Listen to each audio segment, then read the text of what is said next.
Ito, getting position or distance of jerk using integral calculus. So, ito, yung sa physics, yung may formula ng 1/6, di ba?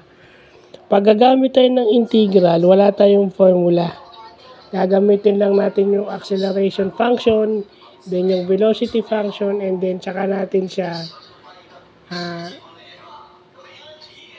kukunin yung position function, and then isa-substitute natin yung t na given naman. T in seconds, diba? So, ito yung nakuha natin sa Google.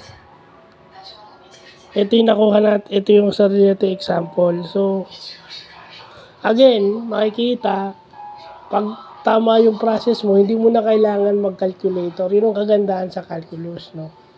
Pag dinifferentiate mo siya o in-integrate, pag tama yung process mo, substitute ka na lang ng substitute.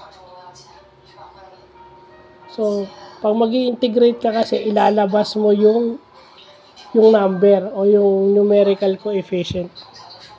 So, naiiwan na lang yung literal coefficient o yung letter pag nag-integrate ka. Usually sa mga problems na to. No? So, ayan, kita mo, inano ko na nga, di ba? May manual ko na nga eh. So, yun lang po.